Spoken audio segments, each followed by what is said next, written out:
Hello मेरे साथियों, मैं प्रदीप सिंह अपने यूट्यूब चैनल एजुकेशन पॉइंट में आप लोगों का स्वागत करता हूं।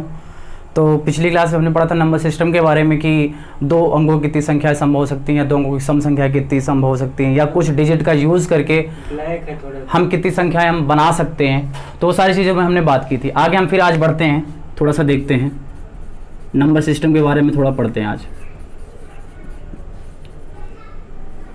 जैसे फॉर एग्ज़ाम्पल अगर मैं बोलता हूँ कि 2 4 6 8 0 का प्रयोग करके 3 अंकों की कितनी संख्याएं बनाई जा सकती हैं, 3 अंकों की कितनी संख्याएं बनाई जा सकती हैं।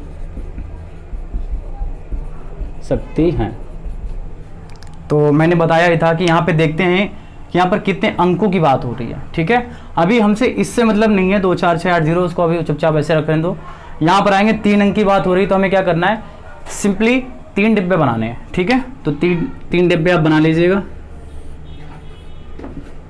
ये 3 डिब्बे बन गए। अब इसके बाद ये देखना है कि यहाँ पर हम 2 ले सकते हैं, यहाँ पर 4 भी ले सकते हैं, यहाँ पर 6 भी ले सकते हैं, यहाँ पर 8 ले सकते हैं, लेकिन यहाँ पर 0 नहीं ले सकते, क्योंकि अगर यहाँ पर हम इसको 0 ले लेंगे तो फिर ये 2 डिजिट की हो जाएगी, 3 डिजिट की ये संख्या नहीं बनेगी।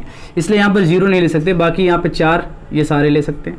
ठीक है, यहाँ पर 2 भी ले सकते हैं, यहाँ पर 4 भी ले सकते हैं, यहाँ पर 6 भी ले सकते हैं, यहाँ पर 8 भी ले सकते हैं और यहाँ पर 0 भी ले सकते हैं। मतलब टोटल पाँचों की पाँचों डिजिट जो है हम ले सकते हैं। सेम यहाँ पर भी हम पाँचों की पाँचों डिजिट ले सकते हैं। ठीक है, बस कुछ नहीं करना है, इनका मल्टीप्लाई आपस में कर दो। 4 5 जा कितना हो जाएगा 20 और 25 जा 100। मतलब 2 4 6 8 0 का प्रयोग करके हम 3 अंकों की जो संख्याएं बना सकते हैं वो 100 संख्या बना सकते हैं। ठीक है, और थोड़ा सा आगे बात करते हैं इसी में। यही में मान लो कि अगर मैं बोल दूं कि 1 6 7 8 और 5 का प्रयोग करके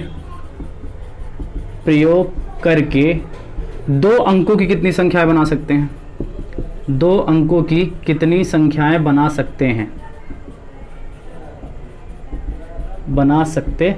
ठीक है, अब वही हमें करना है। हमें क्या करना है कि 2 अंक की है बात हो रही है, तो हमें क्या करने हैं, 2 डिब्बे बनाने हैं। आप सिर्फ 2 डिब्बे बना दीजिएगा। ये मैंने 2 डिब्बे बना दिए। आप इसके बाद यहाँ पर 1 भी ले सकते हैं, यहाँ पर 6 भी ले सकते हैं, यहाँ पर 7 भी ले सकते हैं, यहाँ पर 8 भी ले सकते हैं और यहाँ पर हम 5 भी ले सकते हैं। मतलब 1 2 3 4 5 ये अंक जो है इनको हम ले सकते हैं। ठीक है, बेसिकली यहाँ पर भी जो हो जाएगा, हम यहाँ पर भी पाँचों के पाँचों अंक यहाँ पे ले लेंगे। ठीक है, तो इसका हम मल्टीप्लिकेशन कर देंगे 25। तो यहाँ पर 1 6 7 8 5 का प्रयोग करके 2 अंकों की अगर हम संख्याएं बताएं तो 2 अंकों की हम 25 संख्याएं बना सकते हैं। ठीक है, अब इसके बाद यही इसी में थोड़ा सा अगर क्वेश्चन थोड़ा सा बोल दे कि 1 6 7 8 5 का प्रयोग करके 2 अंकों की कितनी संख्याएं सम बनाई जा सकती हैं। तो अगर हम सम की बात करते हैं, सम संख्याओं की, ठीक है, अगर सम संख्याओं की अगर बात हो रही है तो यहां पर फिर वही करना है, 2 डिब्बे बनाने। ठीक है, मैंने 2 डिब्बे बना दिए। अब यहां पर देखो, यहां पर तो 1 भी ले सकते हैं, यहां पर 6 भी ले सकते हैं, यहां पर 7 भी ले सकते हैं, यहां पर 8 भी ले सकते हैं, यहां पर 5 भी ले सकते हैं। मतलब यहां पर टोटल हम 5 ले सकते हैं। लेकिन कह रहा अब सम संख्याएं, तो सम संख्याएं वो जो लास्ट में क्या होना चाहिए, लास्ट में 0 हो, या तो 2 हो, या तो 4 हो, या तो 6 हो, या तो 8 हो। ठीक है, अगर ये संख्याएं होंगी तो वो सम संख्याएं बनेगी। तो यहाँ पर देखो 1 हम ले नहीं सकते, 6 ले सकते हैं, 7 नहीं ले सकते, 8 ले सकते हैं और 5 नहीं ले सकते। 6 और 8 मतलब यहाँ पर सिर्फ 2 ही अंक हैं जो सम संख्याओं का निर्माण करेंगे। ठीक है, तो यहाँ पर हम यहाँ पे 2 ले लेंगे, तो इनका मल्टीप्लाई कर देंगे तो 5 दूनी यहाँ पर हो जाएगा 10। मतलब कि 1 6 7 8 5 का प्रयोग करके 2 अंकों की अगर हम सम संख्या की बात करें तो 2 अंकों की सम संख्याएं जितनी हो सकती हैं वो सिर्फ 10 ही बन सकती हैं। मैं कह देता हूँ कि 4 अंकों की कितनी संख्याएं संभव हैं जिनका पहला अंक 2 और आखिरी अंक 1 है। आखिरी अंक क्या है, 1 है। अब हमें ये करना है कि 4 अंकों की कितनी संख्याएं संभव हैं जिनका पहला अंक 2 और आखिरी अंक 1 है। तो यहां पर बात आ रही है, घबराने की कोई जरूरत नहीं है, यहाँ पे 4 अंकों की बात हो रही है। तो वैसे हम बेसिकली फिर से क्या करेंगे, 4 अंक की बात हो रही है तो हम 4 डिब्बे बनाएंगे, 1 2 3 4 डिब्बे बन गए। अब इसके बाद हमें क्या करना है कि देखना कि पहला अंक 2 होना चाहिए। तो पहला ये है, पहला अंक आप 2 कर दो।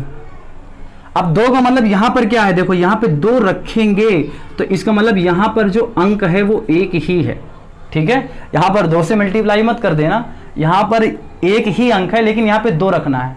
और दूसरी बात फिर क्या है कि आखिरी अंक आपका 1 होना चाहिए, तो आखिरी अंक आपका क्या हो गया, 1 हो गया। मतलब ये एक यहाँ पे नंबर है, अब यहाँ पे एक ये संख्या है लेकिन यहाँ पर जो एक अंक यहाँ पर आ रहा है, ठीक है। तो यहाँ पर भी एक अंक है, यहाँ पे 2 रखना है और यहाँ पे 1 रखना है। अब बाकी बात बची इन दोनों की, तो इन दोनों के लिए हमारे पास पता है डिजिट कितने होते हैं, 0 1 2 3 4 5 6 7 8 9। यहां पर हम 0 भी ले सकते हैं, यहां पर हम 1 भी ले सकते हैं, यहां पर हम 2 भी ले सकते हैं, 3, मतलब 0 से लेकर 9 तक हम पूरी संख्या ले सकते हैं, ठीक है। मतलब टोटल यहां पर हम 10 ले सकते हैं, ठीक है। और यहां पर भी हम 10 ले सकते हैं, यहां पर ये 10 संख्याएं ले सकते हैं, ठीक है।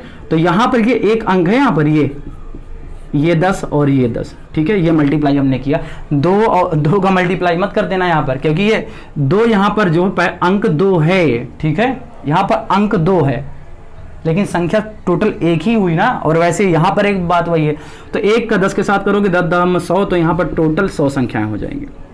कहने का मतलब ये है कि 4 अंकों की वो संख्याएं जिनका पहला अंक 2 हो और आखिरी अंक 1 है, ऐसी संख्याएं हम 4 अंकों की 100 संख्याएं हम बना सकते हैं, ठीक है।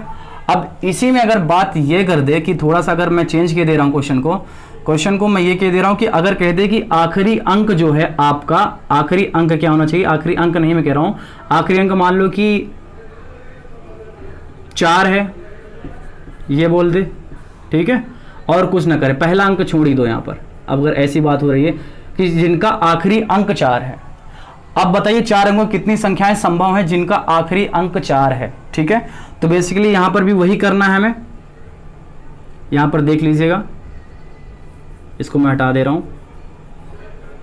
4 डिब्बे बन गए, 4 अंकों की बात हो रही थी, तो यहां पर आखिरी अंक 4 है, यहां पर आखिरी अंक जो 4 है मतलब संख्या 1 ही है, ठीक है।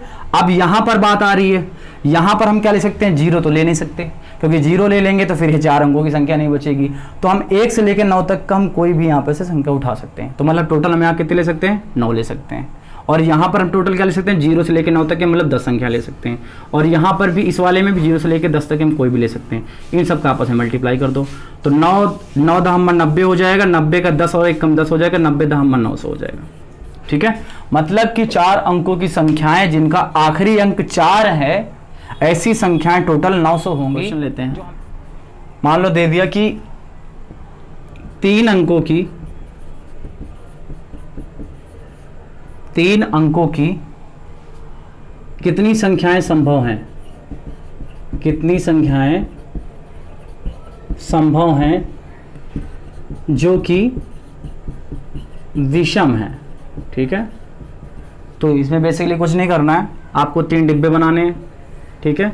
3 डिब्बे आप बनाएंगे, फिर 3 अंकों की बात कर रहा है तो वही 0 से लेकर 9 तक हम करेंगे, ठीक है। 0 ले सकते हैं या तो 1 ले सकते हैं या तो 2 ले सकते हैं, 3 ले सकते हैं, 4 या 5 या 6 या 7 या 8 या 9। तो अब 3 अंकों की यहाँ पर हम 0 तो ले नहीं सकते, क्योंकि 0 ले लेंगे तो 2 अंक की हो जाएगी।